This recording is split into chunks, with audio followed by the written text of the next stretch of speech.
Look up the word crazy in the dictionary, and you might just find an asterisk beside the definition that says, listen to the Subiquitous podcast featuring Sue Duffield, and you'll find out what crazy means. Sue's travelogue journey of unfiltered stories, impossible miracles, and faith-filled fun will be revisited right here.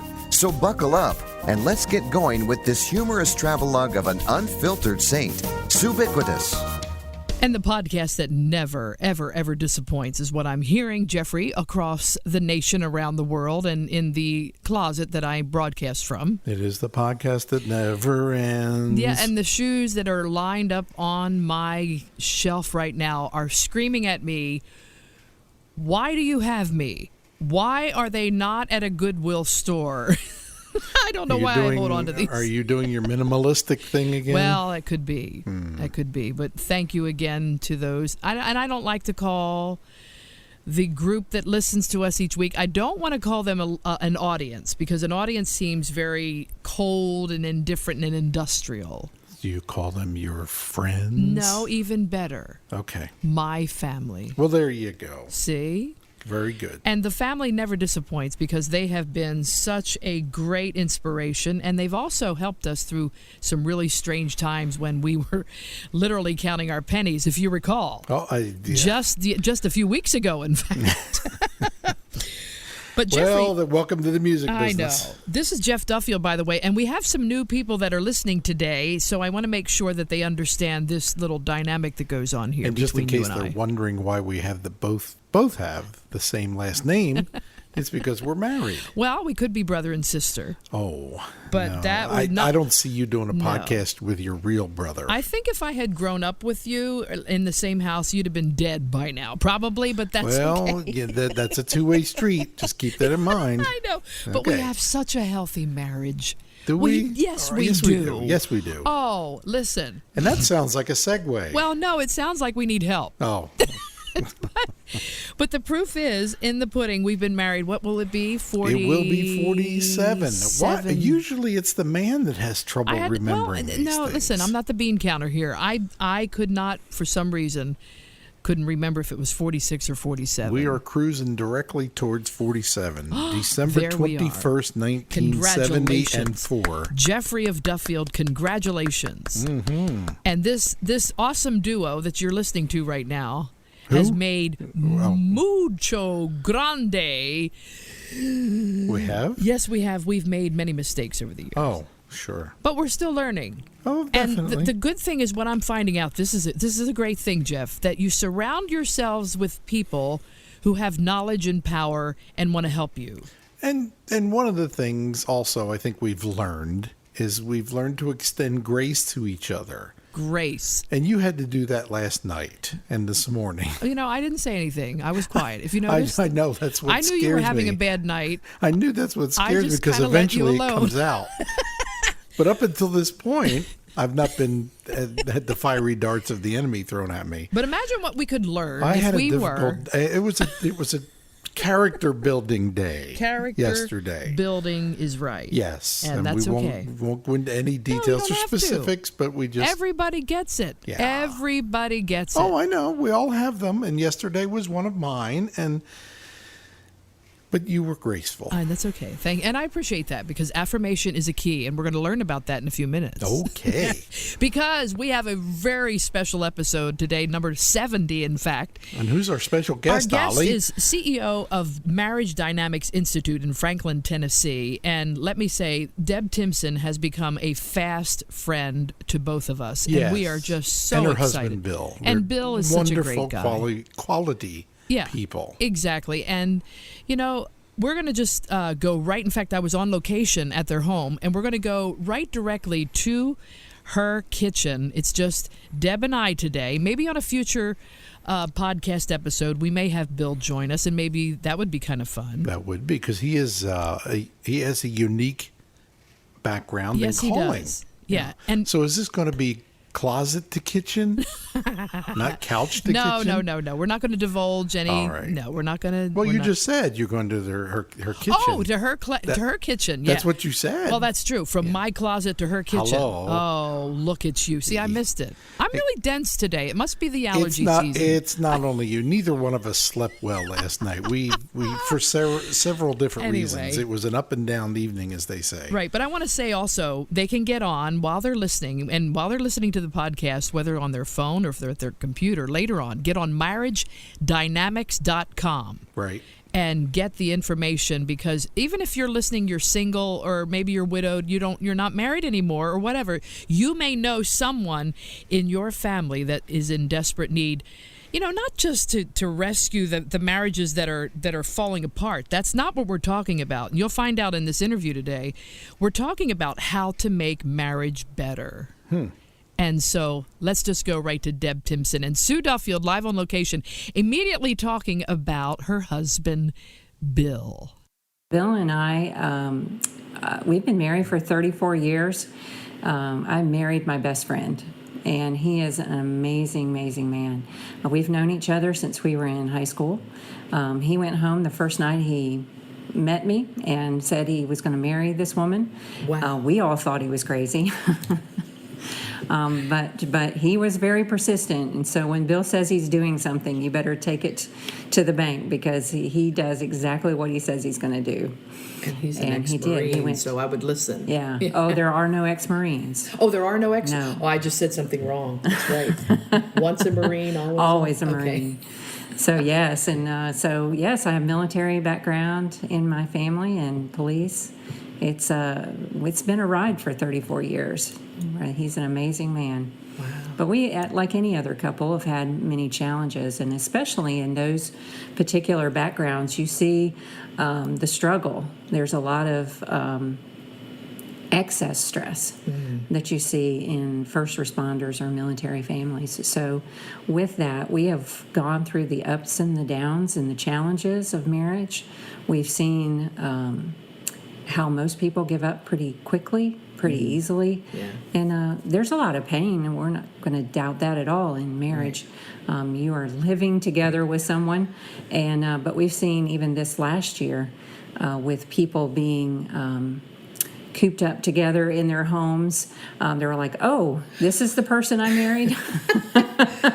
Unfortunately, that's true. So, yeah. But I believe in marriage, and I believe, unfortunately, people give up a little too quickly. Why do you think that is? Is that something new? I mean, I would love to do a study, because I surely know that my great-grandparents didn't give up as easily. Right. And neither did my grandparents. So I wonder what it is. I don't know that I can pinpoint it, but I think that people desire to be known. And sometimes life gets so fast-paced, and you've got kids, and you've got that you need to be here and you need to be there, and you're being pulled in many different directions that you don't take the quality time. I've told not only my own kids, but any young couple that I talk to, is I want them to know you've got to spend time on your marriage. You have to invest in your marriage. Extraordinary marriages don't just happen. Well, that's true. It takes work.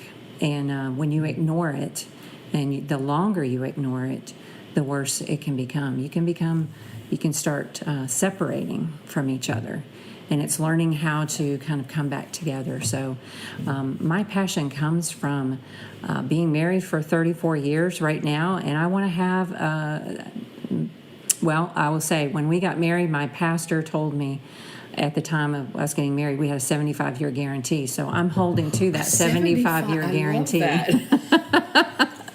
Since that would make you what? 80? Oh, we won't You talk. were married at 10, right? I think so. It was an arranged marriage. Boy, you know what? My mother used to say that. I told the funny story a while ago. In fact, this last Sunday, I told the funny story that my father was not impressed with Jeff at all, because my dad was an outdoorsman, hunter, fisherman, and then I bring home a musician. Oh, no, that was awful. That was awful.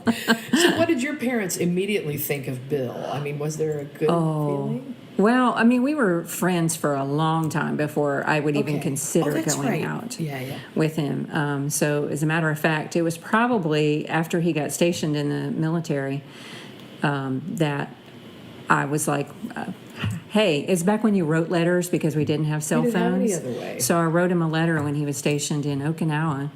And in the letter, I just said, hey, how about we try that dating thing when you get back? See? And then when he got back, 2 days after being home, or 3 days, he got down on one knee and proposed. He already knew the answer. So he knew long before you, right? He did. Yeah. He did. I was really more excited about being friends and not ruining a perfectly good relationship. But I saw the errors of my ways. And he convinced you. He convinced me. Yeah. He convinced me. And it's been a wonderful ride. It really has. So It's you're been an adventure. really, truthfully, now I know we've known each other for a few months here, but I'm going to tell you, Bill is one personality type and Deb is another. And this is what makes a great marriage, I think. So tell us a little bit about your likenesses, but yet your differences. Oh, my goodness. Well, yes, God, I think it's God's funny joke. He likes to play on couples. He's putting opposites together. Bill is more outgoing, and I'm more of a quiet type of person. But we both love adventure, so we are constantly going hiking and canoeing, and we love to just spend time together. It can be just going to shop. Right. Bill is not a shopper, but he will follow me around and hold your just bags and call hold you my pretty. bags and tell me that I look good in that outfit. I love it. And then I go to Jeep extravaganzas with him. So learning each other's likes and dislikes over the years it's just been a lifelong journey of learning each other. Even though we think we know someone, we try to make the time to learn each other. And that has carried over in your position as CEO of Marriage Dynamics. I don't know how anybody could not involve, unfortunately, personal life. We get online and everybody knows everything about everybody. But in this podcast specifically, Deb, is there a personal story at all that you could share that you'd feel okay about sharing, that an overcoming scenario with Bill in your marriage, that maybe somebody who is thinking that they need help from Marriage Dynamics, that you maybe, sometimes we've talked about this before. The industrial side of what you do is fabulous. You've helped over, 85,000 couples. 85,000 couples restore their marriage. That is incredible when I think about it. But for somebody might be listening today, say, yeah, but I need help and I don't know I don't know what I need to do. But by sharing a personal success story, it might be something they would, connect with. I think Marriage Dynamics has two sides of our business, which is, we have our marriage enrichment programs, but we also have a crisis 3-day intensive workshop. So we do have something for everyone. Right. Our personal story is, we had a military life that we were dealing with. And then coming out of that, we've lived through different war scenarios. You became at some points with that and military life and police life. There was a point in time we felt like roommates.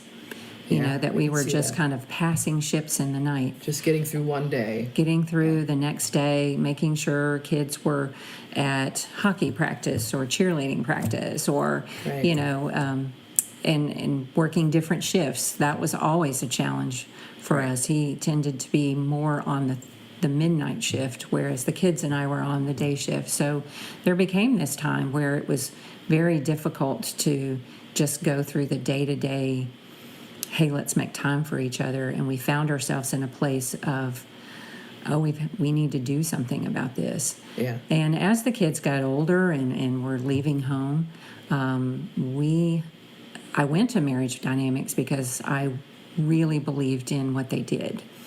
Marriage Dynamics has been around for 27 years or more. I came along in 2012, but but it was their principles and values that really spoke to me, because I didn't want to do just widgets. My background is accounting. Right. And so I was, that's really kind of where I would settle in at, is mostly doing crunching numbers. But we decided that we were going to become facilitators ourselves in leading the 9-week course. And so even as employees, we like people to go through the training so that they can experience, because what we offer is a transformative course.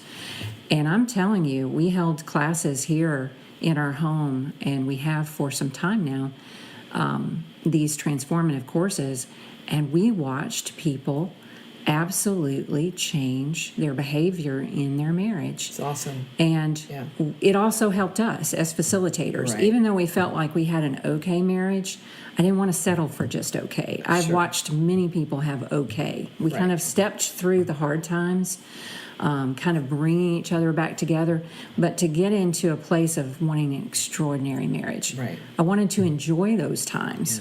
I didn't want to just be two ships in the night passing. And watching these couples absolutely go from, hurting to planning dates and being excited about it. We've even had couples that openly shared some difficult situations in their own marriage and get healing from that. Wow. One of the testimonies out of our own classes was they felt like this was true, authentic community together, because you walk into this class thinking, oh, this is going to be, we'll watch a video and we'll, take a we'll test discuss and it and we'll leave. But we really absolutely try to build a safe environment for people to share. Right. And in that, we love on each other. I think people don't hear enough good things. Right. I think I drive my entire family, especially my kids, crazy over affirmations. No, it's a lovely craziness. Please affirm. But I think the world tells us enough of there's no who we aren't, and the bad things that we do, or we do things wrong, but to share with people who they really are, and when you hear your spouse saying those types of things and affirming you, or, and carrying that over into your family to affirm your children is amazing. We watched families become stronger because their marriage was stronger. Right. And that is the passion that I bring to this, because I believe marriages can be extraordinary. Right. Yes, times are difficult. We can see even in today that times are difficult. And even just 34 years of marriage, it's not been easy. Right. But it's worth it. It is worth it. It is worth it. This is the person that I went in covenant with. And, we promise things to each other at that altar. And I just absolutely love him. Yeah. Now, we may have disagreements at times, but... No, I can't imagine that. But our personalities are very different. And the bigger picture is, is the trust level there. What would you say then to somebody who says, well, you don't know my marriage though, Deb, and I just feel like there's no hope. Have you seen when people contact, and by the way, we're going to give out some contact information, and even if they're single listening, they may know of a couple in their family. It might be their parents. It may be their brothers or sisters that are going through something. I never, ever say to my audience that this doesn't pertain to you, because you're going to get something out of this particular episode, whether you're married or not. Exactly. And that's being kind and being gracious and being caring and trusting as a person first. What would you say to a couple that maybe the husband is a little reticent about getting involved? I mean, that seems to have happened before. Well, I think even on an enrichment side, people view taking a marriage class that there's something wrong with their marriage. And I'm here to tell you, it's not. And say that again, because that is exactly right. It's almost like you have to undo before you do. Right. But not in your case. It's a holistic thing. Say it again. It is. Just because you want to take a marriage class doesn't mean that there's something wrong with your marriage. Right. Healthy marriages actually intentionally work on their marriage. Right. And That's good. so what I would say to couples is, if you find yourself in trouble, or you're finding yourself in a place, don't wait. Don't wait to get help. We do have a crisis marriage intensive. Those are for marriages in crisis. But if you get in, become a facilitator, if you want to help other couples, or if right. you just want to take a class, do something. We always tell people, do something once a year for your marriage. Without the kids, I would say if I did something, probably, if I could go back and change, it would be do something once a year for your marriage. Even when the kids were there, or yes, in your home, when you're raising them, not just after they leave and go to college. Right, because it may be a little too late, because you'll find yourself strangers in the same house. Yeah. So I think, you don't know my marriage. I would say I think that's the problem. People think that they're all alone, and I'm here to tell you, you're not alone. No. What you're going through, what you find in these classes or in the 3-day intensive is what you're feeling is normal. Right. And it can work out. Now, there are extreme circumstances, but for the most part, I really believe that most marriages can be saved.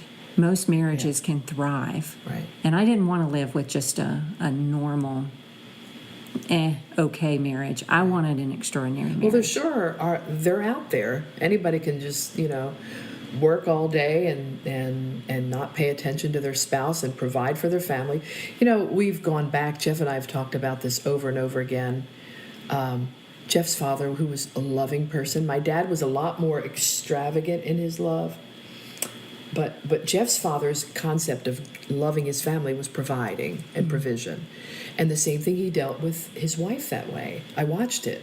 The way he loved was, I provide for her. Right. But I think in the end, I'll be honest with you, in the end, the disconnect was horrific to a point where we had to almost intervene as the kids, which was another scenario. Yeah. So if we can hit that off at the pass and learn through workshops like this and get people involved in understanding what marriage dynamics does, like you say, the two sides of that.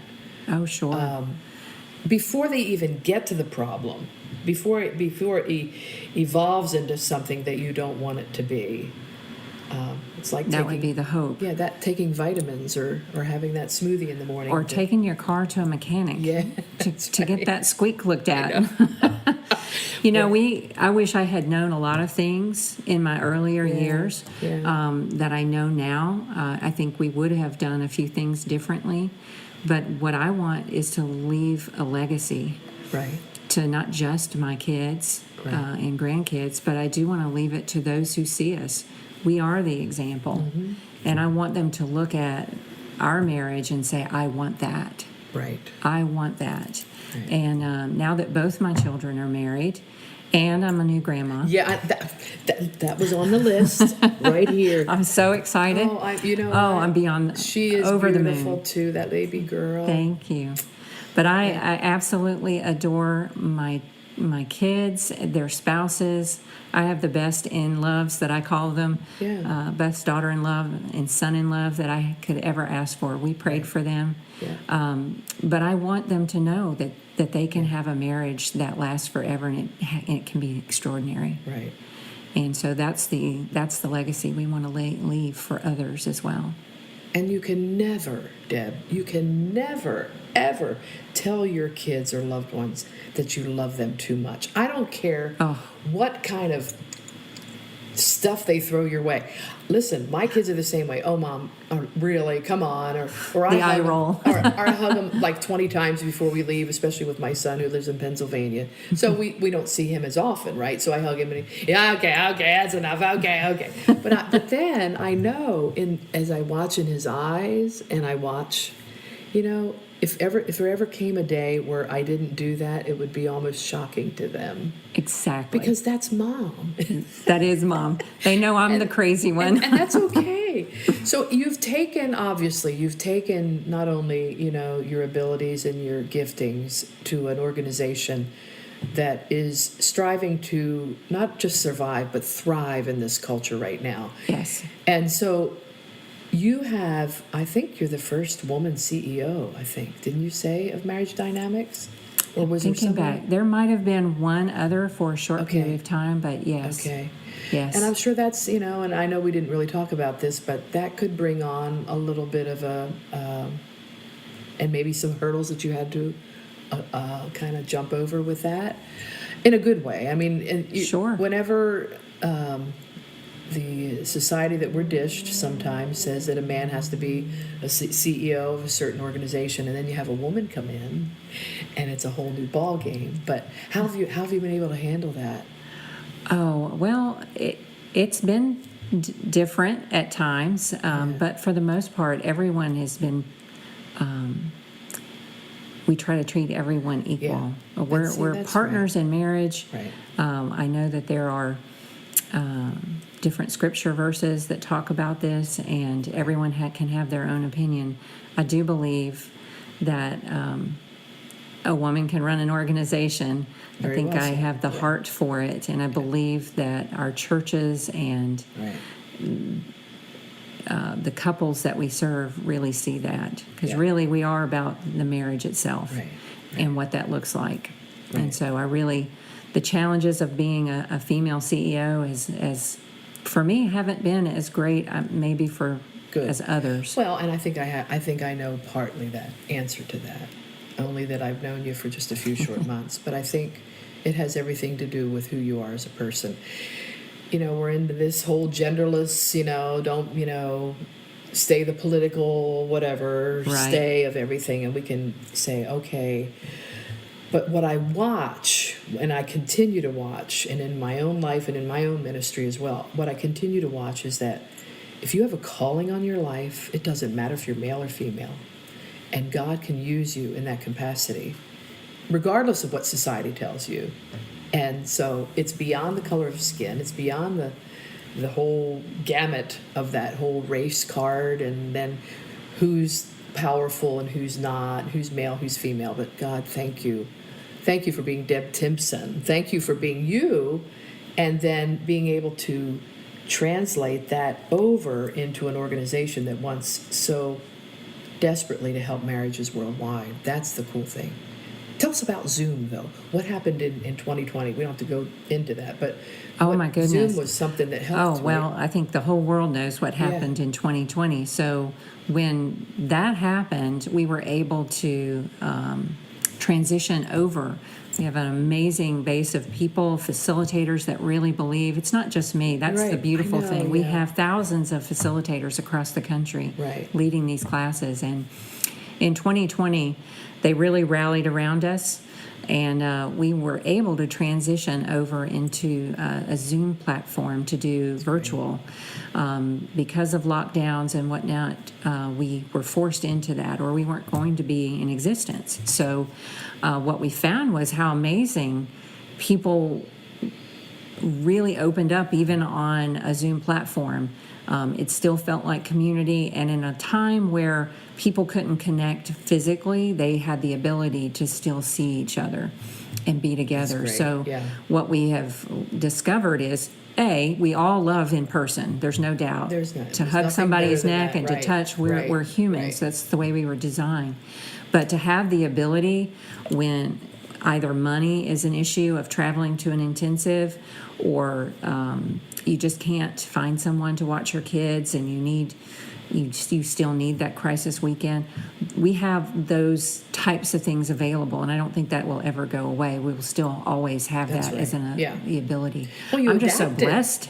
Yeah, you had to adapt. We did, and we're discovering new things about how people want to absorb information, and but it's kind of like I will say of the Bible.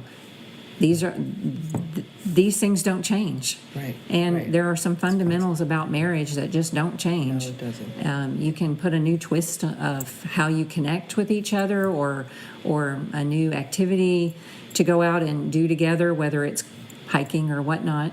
But the fundamentals of marriage is the same. Yeah. And so that's what we want to keep promoting. And imperfect people qualify. Imperfect people qualify. That's right. That's true, because I wouldn't be here otherwise. No, right. And I had a woman ask me, she said, and we were talking about, because I had posted something about marriage dynamics on my Instagram, and she said, "Oh, Sue," she said, "there's a part of me that would love to be a facilitator, but I'm just so imperfect." And I said, "Oh, honey, you're the exact you people and your we husband need. are exactly you qualify." You do qualify, and I think what facilitators learn is that their marriage grows while they're facilitating That's right. the class.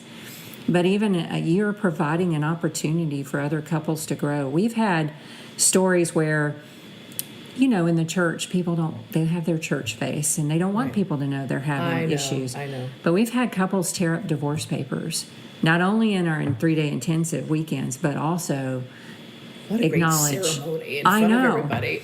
Oh, I love it. What we did at the end of our class was just amazing. We surprised them with a renewal of vow ceremony. So we invited our pastor at that time to come in and perform this this cute, sweet, loving ceremony that they didn't know about, and had cake. We had a wedding cake. It was a surprise. It was just a beautiful time. Mm-hmm. So that's what I would say to people is, especially in this stressful time that it has been, do something for your marriage. Reconnect together. Right. Because your kids will see what you're doing. You will leave a legacy you had no idea that you were leaving, not only to your kids, but the community around you and the people that you can serve then. It's exponential. Right. And that's why I do what I do. Yeah. That's why I believe in this ministry. It's been around for 27 years. It works. Yeah. It is far greater than any other marriage course I've ever seen, because it's transformative. So in closing, young lady, she's younger than me.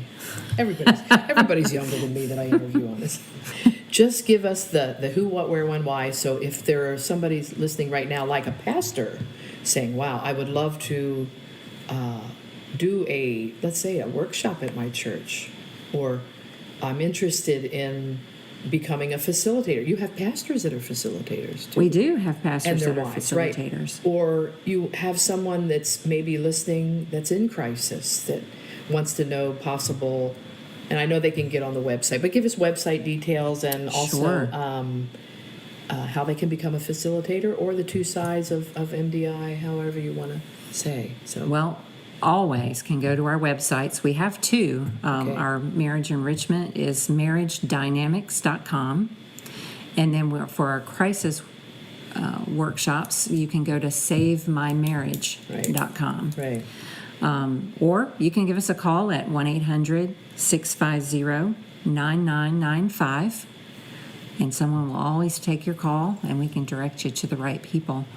But how you become a facilitator, it's a 2.5-day training that we do. We can do it either online or live in person at different locations across the country. We even have churches that they want to train 8 to 10 couples, and so we come to them. Right. So we can do that as well. So we try to make it as easy as possible, but you have to invest. It's not going to be a 6-hour video you can watch. Right. Because there's a process you're learning, and we know it works. And so that's why we take the time and teach people how to invest in not only their own marriage, but how to slow people down and invest in their marriage.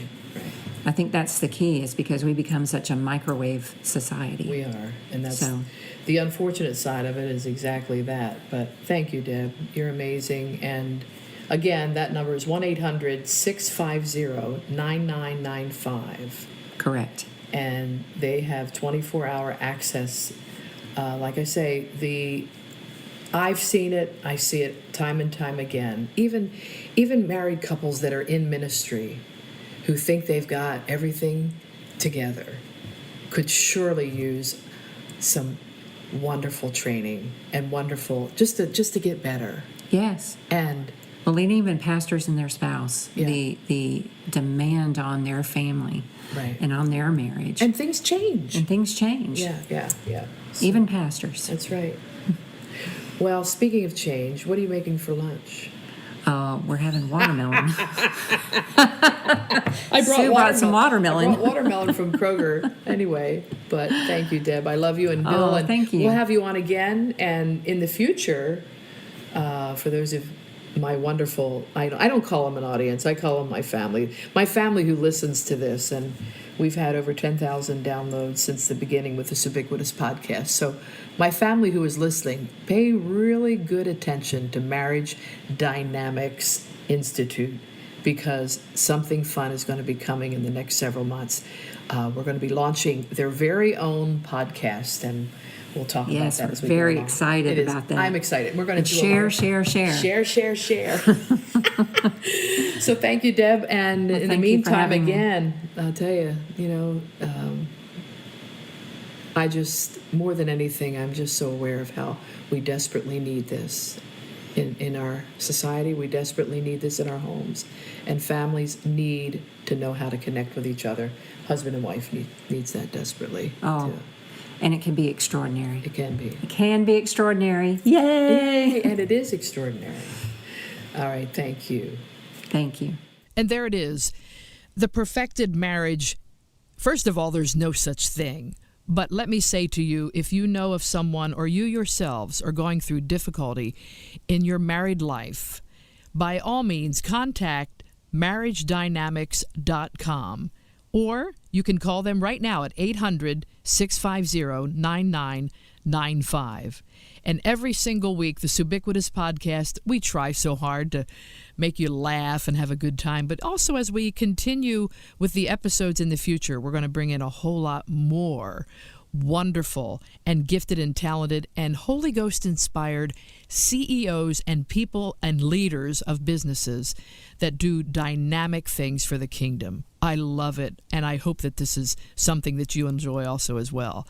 Get on SueDuffield.com. Thank you again for being a patron, and you can do that through patreon.com/Sue Duffield, keeping us on the air, keeping us on the airwaves, or keeping us on the internets, as we like to make fun of saying.